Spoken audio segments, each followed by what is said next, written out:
Hi, I'm Melinda Van Fleet, and welcome to the Good Karma Success Coach podcast. I'm an author, speaker, and success coach who helps women believe in themselves, build confidence, and take action. In 2009, my husband Ryan and I were laid off at the same time, and we moved to the Florida Keys without jobs, not knowing anyone, hardly any money, and we never even been here. But we made it. And now, not every day is sunshine and rainbows, but we're living our best lives. All along in our journey, I've always said that someday when we get our shit together, we will help others.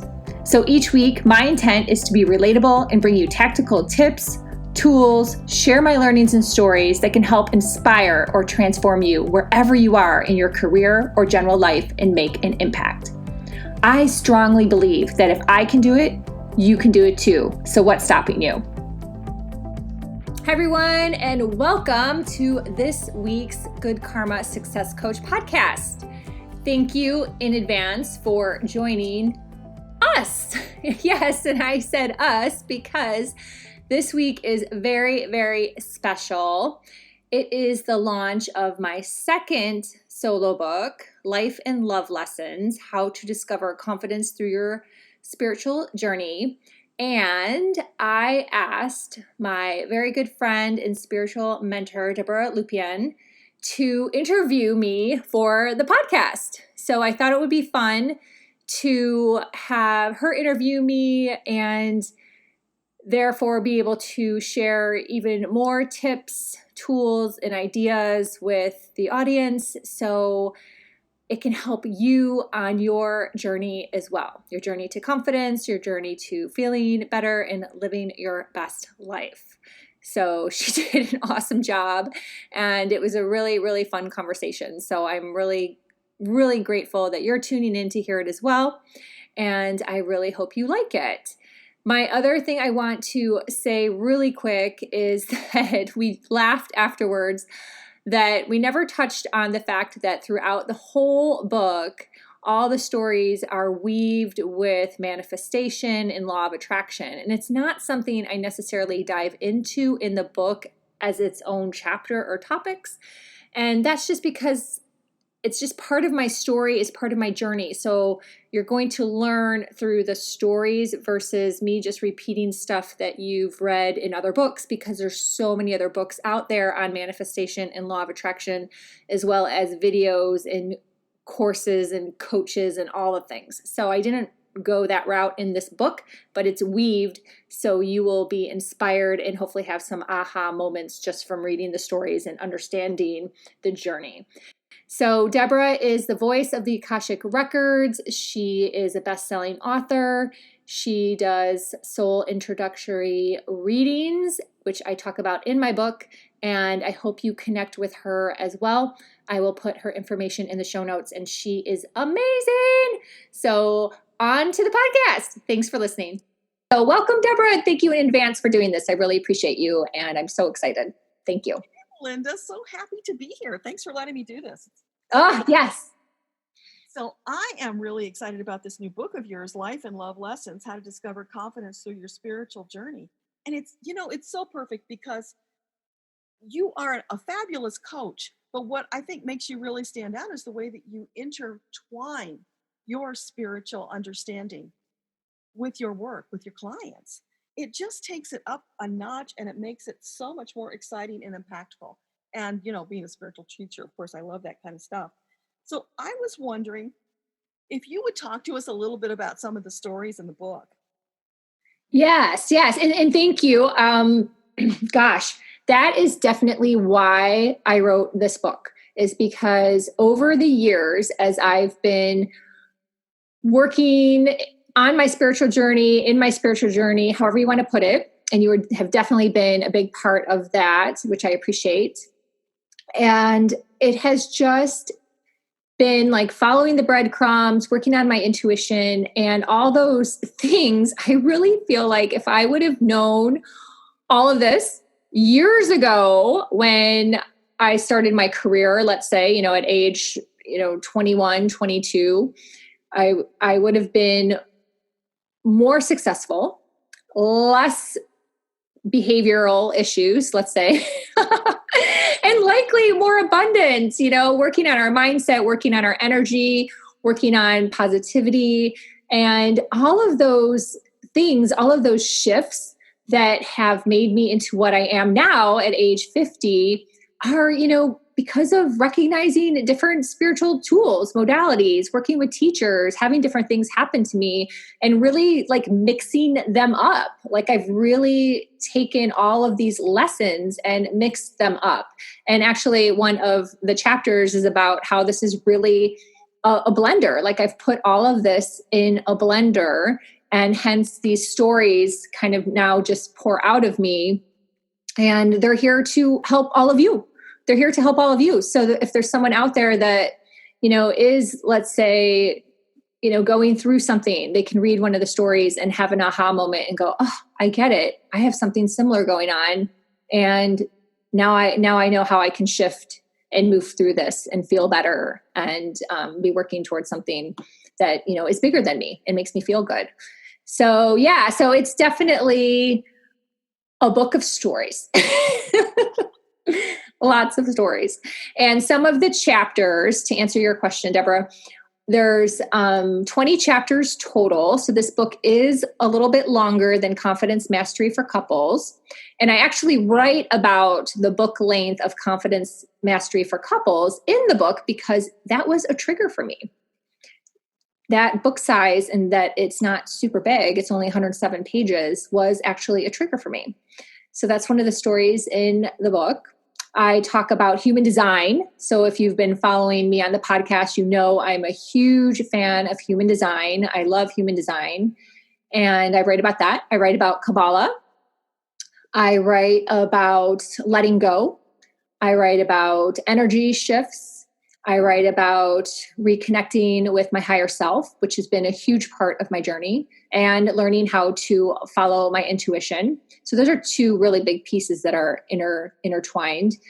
I have a lot of tarot card stories. I obviously have stories woven in that are from working with you, whether it was my soul introduction reading, or even there's a story in there about an aha moment that came out of being in your group, which was beautiful. A really, really big story for me.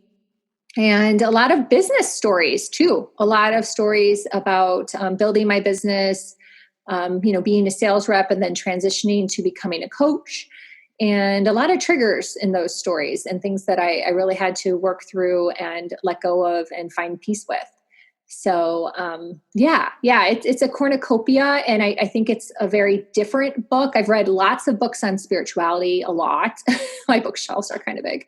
And I honestly don't know if there's another book out there that is in the same type of voice with as many personal stories as this book is. But I hope that my intention is obviously that my stories help you move forward in your journey, no matter where you're at. You tell a really fascinating story about this disastrous relationship that all through it, the reader is probably thinking, Melinda, get a clue. Why are you still in this relationship? And I'm wondering, how did you go from that girl who got caught up in that web and then finally found your way out to who you are today as this really kick-ass confidence coach? God, yeah, that story is crazy train. There's a couple stories in the book that are crazy train, and that's one of them for sure. And honestly, not that many people know that story or likely remember it, or even if they know part of it, they didn't know the whole thing, because at the end, when it all comes to the big crescendo, it happened so fast. And then I met Ryan. So people were like, what?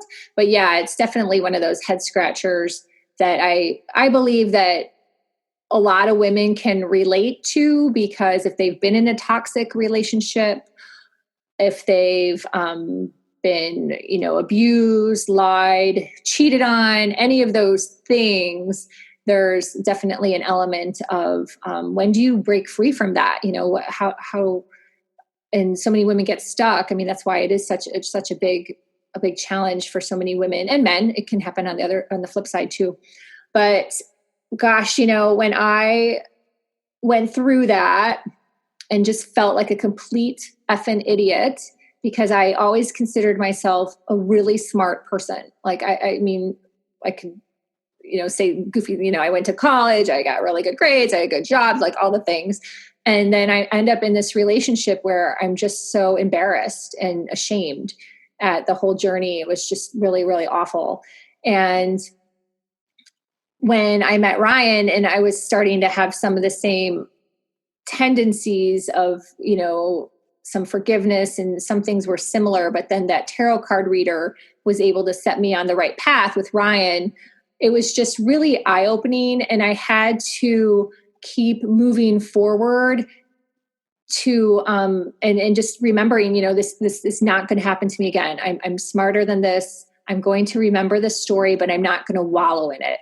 And I think that is such the difference that you can make in your life, is just recognizing that these things that happen to you, they're lessons, and they're meant to help you. And yes, they suck. This definitely sucked. I'm not gonna lie, on many levels.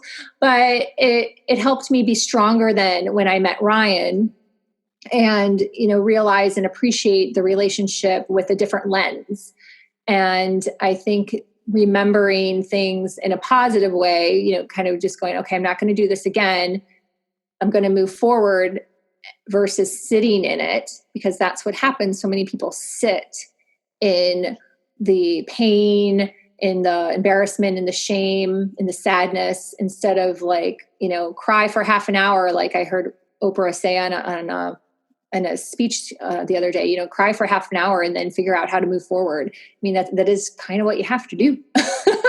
So I really, once I had that reading with the tarot card reader and she set me on the right path with Ryan, I really was able to put that whole thing behind me and really just move forward. And so writing this book, when I had to dig up the whole story, I was like, oh, wow, this is going to take a while. And that chapter took me a very long time to write, because I wanted to get it all out there. And I did. I had to dig it up from some memory banks, because I did really move forward.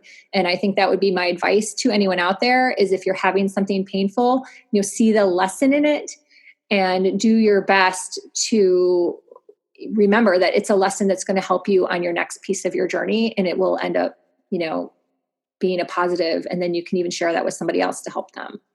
So it's a work in progress when you have something like that happen, Deborah. It's not an overnight thing. And I know you can relate to that too. Well, I was thinking how brave it was of you to share that story, because there were a lot of ugly details in there. But out of that seems to have come this whole new Melinda Point 2, right? Or 2.0 rather, where you shifted gears. Now you're in overdrive and you are taking that lesson. You're putting it to use in your daily life. And then you tell the story about how takeout saved your marriage in the first book. And it comes back around in stories in this book, which connects so beautifully to what you were telling me before we started about how you sat down to use the computer of Ryan's and it's covered with blood and guts. And there you are. You're just calmly dealing with it, where somebody else would just be, having a fit, and it would be a huge issue. It could even lead to the breakup of a relationship. But you have figured out a way to not sweat the small stuff, to let the less important things like that go and just deal with it and move on. Yeah. Thank you. And and just to tell everyone, so if you don't know who my husband is, he's a fishing captain. We have good karma sport fishing here in the Keys. And when he comes home after his day, which are very long, he is filled. He's just so disgusting. It's so gross. He is loaded with blood and guts. And he is a dude. Like there is nothing like girly about my husband. So he is actually kind of proud that he's all full of blood, because that means that he caught a lot of fish, right? So if you think like Ryan thinks, like that's like a pride, he's proud of that. So he has to sit down at his computer first and get back to his clients before he can take a shower or have dinner and relax. It's like his thing. So in the beginning, I would be like, can you just take a shower first, please? He's like, nope, that's what I got to do. So we had to really come to this understanding that, no, this is how he is wired. This makes him, his brain, let's put it that way, his brain happy, and release that fact that, he's got these clients waiting for him, for answers from him. And that's what he's got to do. Right. So he sits down all bloody and gross and smelly, like, oh, you wouldn't believe. And as at his keyboard. So when I sat down to do the podcast with Deborah, I was like, oh, this keyboard is so gross. So I got to clean it.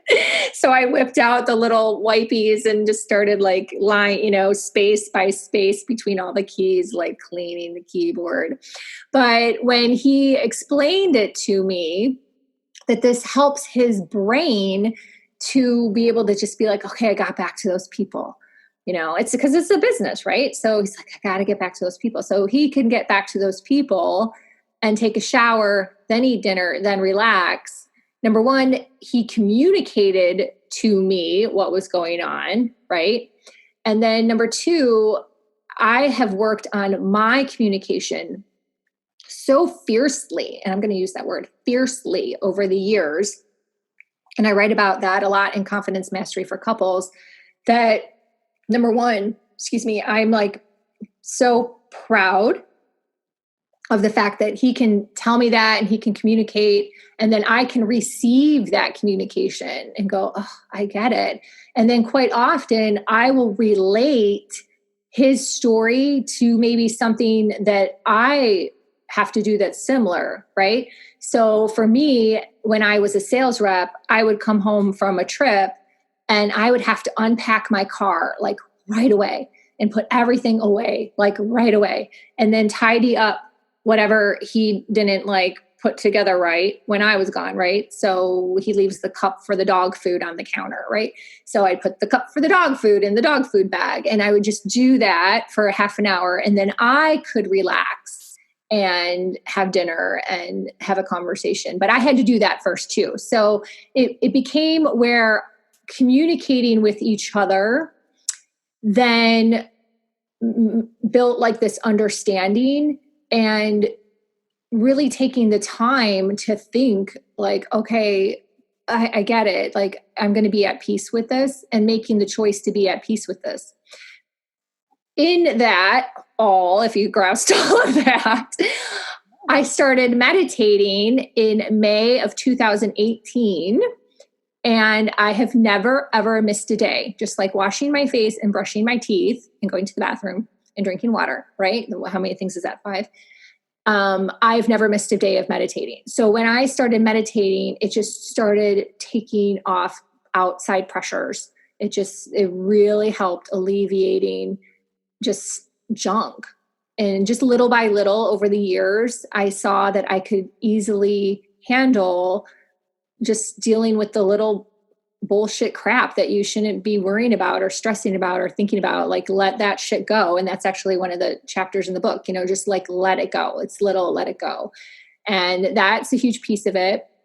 And then also too, another piece that has to do with like more also of the spiritual journey is when we pulled our human design charts.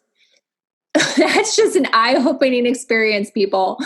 It's amazing. And me pulling my human design chart and then pulling Ryan's human design chart and studying it. And I did a lot of studying on my own. And then I worked with Anne, just really, and Anne is mentioned in the book and it has been on this podcast.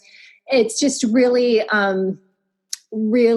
helped also just shed like another layer of information of like, wow, this is how he's different. And this is how I'm different, and packaging that too, even the soul readings. Ryan had a soul reading with you. I've had a soul reading with you, so that's the whole point of this book is like when you start to take all these little, these pieces, piece here, piece there, piece there, piece there. And over time, if you actually do the work, you actually take time to think about it and remember it and not live on autopilot, you'll just see change and transformation so quickly. And that's what happened to me.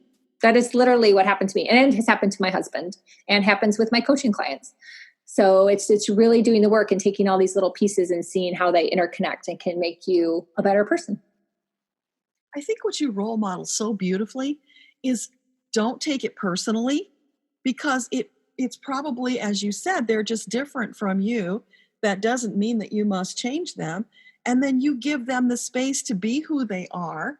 And then you figure out how you put those two pieces together to be harmonious. And that is just the most amazing thing.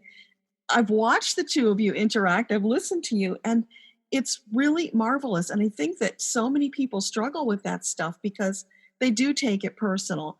It's like they're doing it to me. And maybe they're not. Maybe if you opened up to the possibility that there was another answer that wasn't hurtful, what would that do for your relationship? And I think that is one of the most beautiful gifts that you bring to your work. Yeah, thank you. And I've said this many times before, see yourself as others is a life-changing statement. So if you can embody that, and again, using the tools like I talk about in the book, I talk about, understanding that we're all souls. That's just a huge piece of it. There's stories in there about that. And, when you can really embody, and that means like, be it, do it. Don't just read the book and put it to the side. Like you have to embody the work. And when you really can have something that maybe triggers you with another person, and then you're like, oh, that's just them. This is me. Just like what you just said, Deborah. I mean, that it really is life-changing. It is amazing to like let go of all of those thoughts, mind loops, and triggers, and just be able to move forward with peace. It's not like I think we're ever fully cured, and that never ever happens. That's the work. It's like every day when it happens that you have the awareness around it, and you can stop, take a second, and shift your mindset. That's the work. But you can do it, and the more you do it, the easier it becomes and the more natural it becomes. And then some things won't bother you. And when something does bother you, then you have the tools to change it. So, yeah. And that's incredibly liberating, because when you have that realization that it's just a story you're telling yourself, and you can rewrite the story anytime you want to change the reality. Yeah. That's the brilliance that you're putting into this. And that's the brilliance that's woven throughout your book. Yeah, thank you. Yeah, I know it's huge. I mean, Ryan and I are together pretty much all the time, especially now since I'm no longer a sales rep and I am home. We're together a lot. And there's so many triggers, especially with his business model, that you could easily like lose yourself, bang your head against the wall a gazillion times.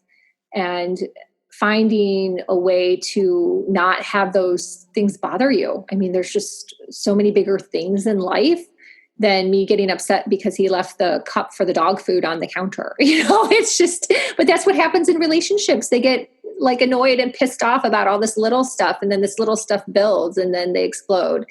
And that's what ends up hurting. And then they can't get past it. They can't, it's too much. It's too much. It's too much, too much. And then they can't move forward. So the more that you're aware of your behaviors, your communication, what's going on in your brain, the more that you can move forward with peace and flow and just be happier. I think we all want to be happier, right? Absolutely. And what just came through to me so clearly is it's about making conscious choices. Yes, absolutely. And it's all a mental game. Like I can think of so many, it's mental. Everything's mental. Like it's just mental. So, and that goes to the choices. I think was it in this book or the other book where I talked about my accounting class at Purdue, how the two things I learned were my social security number at Purdue and that everything's a choice. And I learned that in Accounting 101, my freshman year. And that is the lesson I still remember to this day, over 25 years later. So that everything's a choice. That's true. Well, we've talked a lot about your work, but I'm curious, and maybe the listeners are too, to get to know Melinda just a little bit better. What would you say that you are most passionate about? I would say I am most passionate about constantly evolving and just like getting better, whatever that is, right? It can vary. It could be many different things. And then I love, and this has recently really come to light for me, because I'm such a sharer, like I love sharing. That's just out there. I think anyone that follows me would pretty much be able to pick up on that. But what I really have come to light about is that I love when people tell me how it changed them. So it's nice that someone's like, oh, that's a pretty picture, right? But when someone goes, oh, I read your book and this section resonated with me, and now I'm taking action for myself, that's what's amazing. That there is what is amazing. And unfortunately, what we see day in, day out, which is why the personal development industry is so ginormous, is that people read a book and, like I said earlier, put it to the side. They don't do the work. They don't take the action. They don't make a plan. They don't build awareness, change their mindset. I could go on, right? And that is what I would really challenge everyone. Are you listening to this podcast and buying my book? And like when you read it, take some sticky notes, take a pad of paper and a pen, highlighter, and be like, oh my gosh, these 3 stories resonated with me with these tips or tools or teachers. And please, I put people's names in there so you would reach out to them. I did it for a purpose. And, I'm going to call this teacher, or I'm going to take this action and do this, or I'm going to remember this story next time I have a trigger. Like doing that work is really what lights me up. So it's kind of like knowing that all your shit that you've been through in your life doesn't go to waste. It's kind of that mentality, I guess, but not for me, for you, because I'm good. I'm solid. I'm good. I don't need the validation. I'm in a great place. So now it's my role. What lights me up is to share that with others, but really hear that they're doing something with that information. Yeah. So working with the people who are ready to take action like you do. Yes. Mm-hmm. Yes. Yes. So that being said, who would you say that you enjoy working with the most and why? Yeah. Other than, of course, the taking action. Yeah. Yeah. No, that's been a big journey for me too, because I think when any coach starts in the coaching space, they really don't know, and they have to do a lot of work around that, like who is my ideal client, it's very stereotypical question out there for lots of different things. And for me, I would say it's someone like me, but years ago, or even a couple months ago, that is an action taker, self-led, likely a business person, whether it's you work for a company, like you have a job, or you have your own business, or you're looking to start your own business, or someone who has a side hustle even. And they're like, I understand that there's something bigger than me, and I want to figure it out too. And this chick, Melinda, she figured it out, and she can help me. And I want to do it. That's my girl. So I didn't tell you I was going to ask this question because you just inspired me, but this leads me down the path of, okay, Melinda, when you get to the end of your life and you look back, what will be the thing that you're looking for that would make you feel like it was a success and a satisfying life? Oh gosh.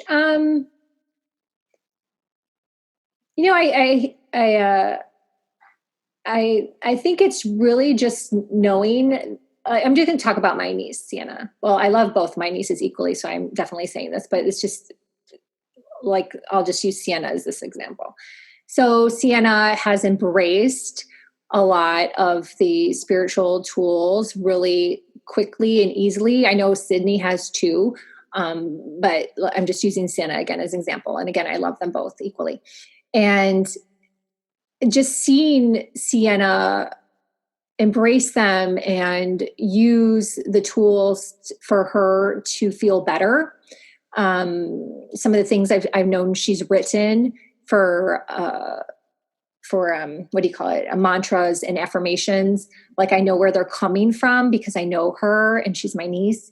So seeing her embrace these teachings, whether it's from me or other people that she's been following, lights me up. It makes me so happy. So if there's like gazillions of people like that can say, oh yeah, Melinda Van Fleet was just a little piece of that, just a little piece. That's great. Like that makes me happy. And even if I'm not like the piece, it's a breadcrumb, right? One breadcrumb leads to the other and the other. Just seeing that people have used the tools that are available to all of us, including our spirit team that guides us. Like, hi, they're all here to help us.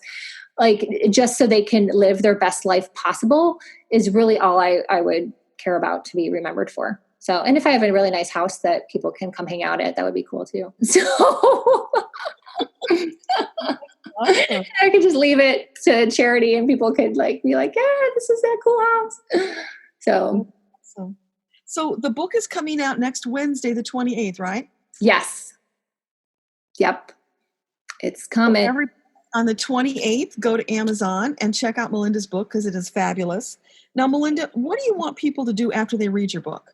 Gosh, if you are ready, if you're what I just described to Deborah, and you're like, yep, I get it.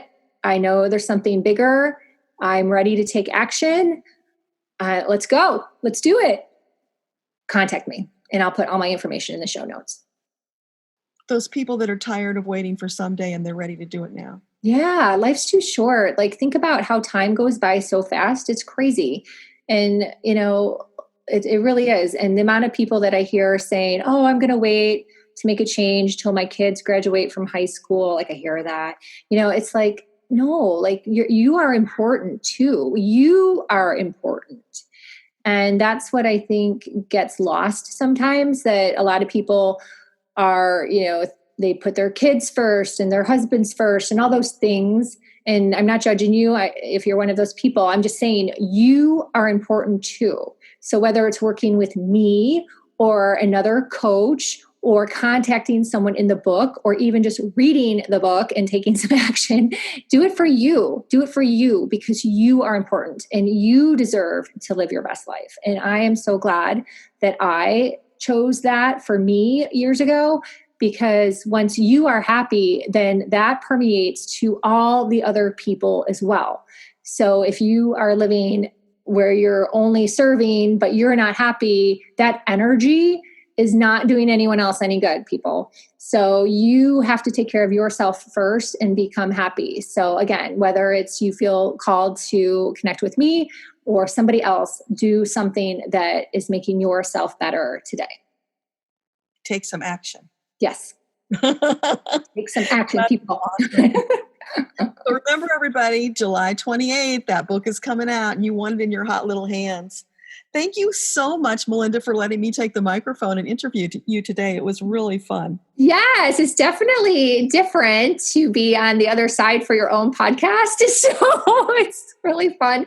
But you're amazing. I love you with all my heart. And when everyone gets the book, you'll see that Deborah wrote the endorsement, and it's just beautiful. And I'm just so grateful. So I hope that people also connect with Deborah, and her information will also be in the show notes. So thank you, my friend. I really appreciate you. My pleasure, and thank you. Much love.